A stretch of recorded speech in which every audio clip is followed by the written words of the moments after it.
C'est la suite du drôle d'endroit pour une rencontre avec Jane Birkin. On est ici sous cette auréole dessinée par Philippe Stark avec vous, Jane. C'est vrai que vous écrivez et que vous écrivez depuis très longtemps des carnets intimes? Oui. Que vous allez publier? Enfin, depuis que j'ai 12 ans.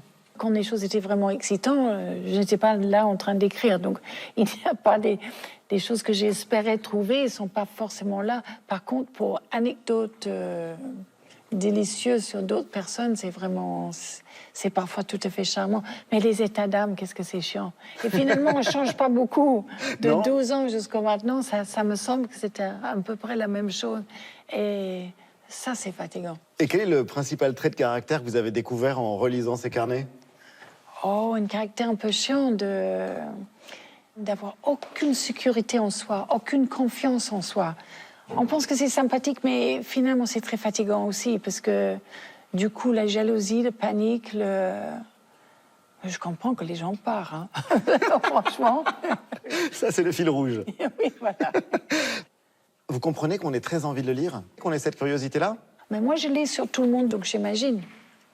Je veux dire, j'adore de vous regarder les enfances des gens que j'aime. Donc de voir, l'enfance de Françoise Hardy, à quoi ressemblait le papa de Depardieu, ça explique tout, en fait. Je l'ai toujours trouvé qu'il était l'acteur le plus grand qu'on a eu depuis, je sais pas, Gabin, quoi. Et cette enfance, de garçon de la rue, comme ça, qui s'échappait, qui n'avait pas de règlement, aucune règle. Libre, totalement libre. Oui. Et pour vous comprendre, qu'est-ce qu'il faut savoir? Je crois que si on voyait mes parents, mon frère, qui est beaucoup plus audacieux que moi, hein, ma petite sœur, si on voyait tout ça, je pense qu'on comprendra très bien. On vous comprendrait mieux? Oui.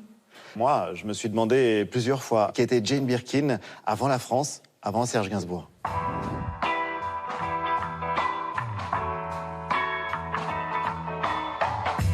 Alors, aussi incroyable que cela puisse paraître, figurez-vous que Jane Birkin a eu une vie avant Serge Gainsbourg.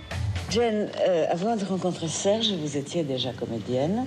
Oui. Une vie artistique, bien sûr, qui a débuté lorsqu'elle n'était encore qu'adolescente. Une audition pour une pièce de Graham Greene à l'âge de 17 ans. C'est donc une audition qui lui a mis le pied à l'étrier, et pourtant, l'affaire n'avait pas vraiment bien commencé. Je me gourais de textes, j'ai tout oublié. Alors, ils ont dit ça, c'était très court. Alors, j'ai dit oui, effectivement. Est-ce que je peux m'en aller? Alors, ils ont dit non, c'est parfait parce que vous jouez un sourd-muet. Sourde et muette dans son tout premier emploi au théâtre, Jane Birkin est pourtant la fille d'une actrice britannique, Judy Campbell, qui avait, pour sa part, la langue extrêmement bien pendue. Isn't that what you're after, Miss Sutton? No, No? It's a good story. not when there's a better one.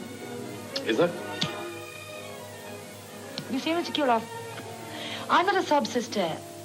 I'm a crime reporter. Une mère dont elle a très longtemps pensé qu'elle n'arriverait jamais à l'égaler. Quand j'étais petite, je pensais quand même, elle est splendide et moi, je suis un peu ingrat comme visage. J'avais des dents en avant comme des fusils dans une forteresse. Son père fut militaire, royal dans la Navy, et l'histoire raconte qu'il a, pendant la guerre, sauvé le jeune soldat François Mitterrand en l'embarquant à bord de son bateau.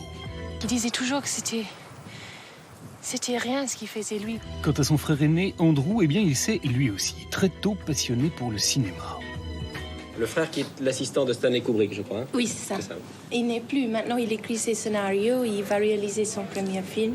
Enfant de la balle donc, Jane Birkin a tout de suite, après le théâtre, tapé dans l'œil d'un grand photographe, Jean Loussieff, qui l'a rapidement propulsé en une des magazines. Ce soir, je dois faire une couverture pour Vogue avec une comédienne anglaise qui s'appelle Jane Birkin. Toutefois, c'est au cinéma qu'elle a réellement pris son envol, un petit rôle dans Le Knack de Richard Lester. J'ai débuté comme figurante dans Le Knack. Enfin, j'ai épousé le compositeur du film quand même. Elle y rencontre John Barry, avec qui elle aura sa première fille, Kate, puis une apparition dans le blow-up d'Antonioni. Jane Birkin s'y fait remarquer en un fait dénudé. Mini-scandale parce que j'étais à poil pendant 20 secondes. scandale de poil, quoi. Et voilà sa carrière lancée. En France, le réalisateur Pierre Grimblat cherche une jeune comédienne pour donner la réplique à un certain Serge Gainsbourg. Et il tombe sous le charme de Jane. Une fille merveilleuse de naïveté et également une fameuse chippie. Nous sommes en 1968, elle arrive tout droit de Londres et elle a une petite particularité. Elle parlait pas français. Vous allez entendre. Voilà. Et si vous allez effectivement bel et bien l'entendre, c'est parce que nous avons remis la main sur une rareté. On voit le clap. On voit Vraiment le clap. Le tout premier bout d'essai entre Jane Birkin et Serge Gainsbourg. Mais tu ne sais pas qu'elle fait ça pour me faire jalouse? Là, c'est merveilleux parce qu'elle a éclaté en sanglots durant son bout d'essai et elle a révélé, la comédienne, qu'elle était en puissance. C'est extraordinaire. Je sais que je l'aime, je sais ça. T'aimes pas moi? T'aimes pas moi. Elle a réussi à faire rire Serge Gainsbourg lors de ses essais. La suite, vous la connaissez, Jane Birkin et Serge Gainsbourg vont devenir un couple mythique, un emblème des années 70, dont on vous propose de feuilleter la légende avec nous tout à l'heure. C'est chouette, hein? Est-ce que vous imaginez parfois, et si je n'étais pas venu en France, qu'est-ce que vous seriez devenu? Est-ce que j'aurais osé, avec une mère tellement belle, est-ce que j'aurais osé me lancer dans le théâtre en Angleterre? Parce que c'était une comédienne très reconnue. Oui. En fait, c'est très logique que je suis allée ailleurs de peur de ne pas la ressembler et de me mettre même à parler un langage qui ne pourrait pas me reprendre de ne pas bien parler. Vous pouvez me reprendre, mais pas eux. Vous parliez de votre mère. Votre père, c'est très frappant. J'ai découvert que lui aussi, c'était un personnage considérable. Grand résistant, pendant la Seconde Guerre mondiale, il était sur son bateau à aller chercher en Bretagne. C'était très fort parce qu'il était le navigateur. Il faisait des missions où il venait tous les mois ramasser les gens derrière des îles planquées. Les Anglais? C'était des Anglais, mais c'était aussi des aviateurs qui étaient parfois canadiens, américains. Et papa attendait la résistance française. Et papa les ramassait derrière des rochers, les embarquait en Angleterre, où il déposait des personnes ou le matériel pour la résistance française pendant toute la guerre, oui. D'autant qu'il était jeune. Oui, peut-être qu'il avait 25 ans, oui. Mais ils étaient tous jeunes. Comment savoir instinctivement ce qu'il faut faire ou pas, ou contre qui vous allez être? Comment savoir que le fascisme ou le gouvernement de Pétain est profondément pas bon et que tu es prête à payer de ta vie? Ça m'épate, ça. Que c'est les histoires de ces résistants qu'il faut dire, qu'il faut raconter, plus encore que celui de mon père. Pour vous, la France, donc, c'était ces discours, ces histoires que vous racontez votre père quand vous étiez gamine? Ben non, il racontait jamais sur ses aventures à lui, parce qu'en fait, il avait ce qu'on appelle l'Official Secrets Act. C'est le décret pour garder tout ça secret jusqu'à 67. Donc je savais rien du tout avant 67. J'avais quand même 19 ans, 20 ans. Oui. Donc c'était assez tardif. Non, il nous gonflait pas avec ces histoires héroïques, non. Vous avez l'impression d'être privilégiée, d'être chanceuse? Bien sûr. Mais vous avez créé votre chance aussi. Non, beaucoup sont des accidents. Beaucoup, c'est de rencontrer quelqu'un au bon moment, quelqu'un qui vous a trouvé mignonne, quelqu'un qui a dit « Tiens, pourquoi pas, elle parle pas français, elle n'est pas très bien fichue, mais bon, moi, je l'aime bien. » C'est quand même rare. Et il y a plein de gens où on n'a pas cru en eux. C'est le pire que quelqu'un vous dit, en essence, « On n'a pas besoin de vous. Oui. On n'a pas besoin de vous. Vous comptez pour rien. » Ça, c'est si blessant. C'est si blessant. Il y a peut-être un dosage d'anglais en moi qui fait que ça se fait pas de se plaindre. Jamais? Non.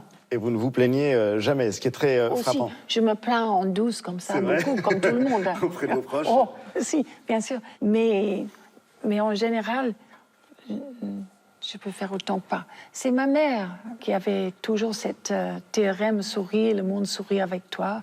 Pleure et tu pleures tout seul. Tomorrow is another day.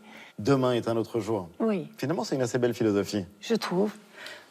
On va revenir à ce qui fait partie aussi de votre carrière. La Cinémathèque vous a consacré une grande rétrospective récemment. Et quand on voit côte à côte tous les noms, les grands noms pour lesquels vous avez tourné, c'est vrai que ça donne le vertige. Rivette, Varda, Douaillon, Antonioni, René. Et la liste est longue, très très longue. Et pourtant, le cinéma, c'est terminé. Ah, pour comme moi, comédienne, comme actrice, c'est fini. Oui, à moins qu'il y a quelqu'un qui veut je sais pas, faire une idée farfelue d'une vieille dame dans le désert, je sais pas, qui découvre des colonnes mythiques, je sais pas. Un truc comme ça, ça serait marrant à faire.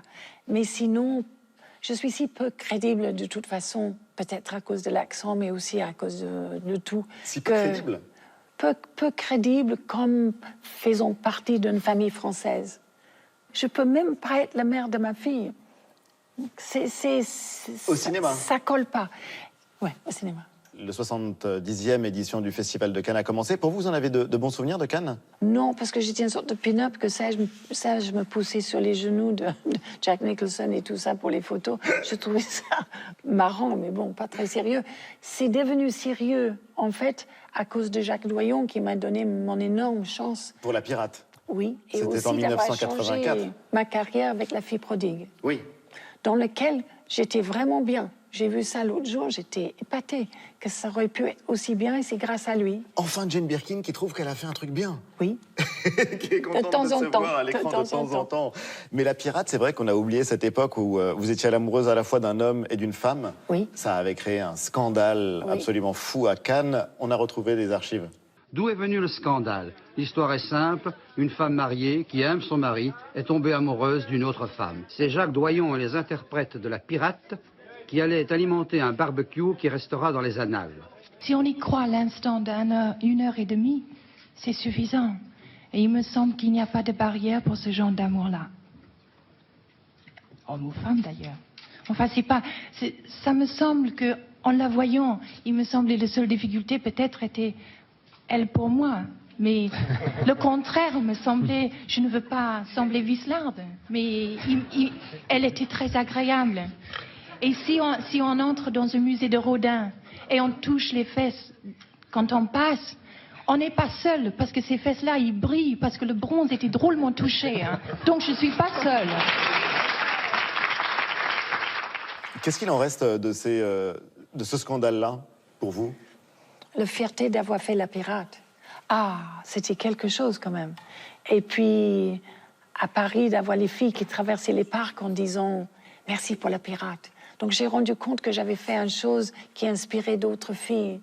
Et c'était un magnifique film. Vous allez faire le voyage à Cannes?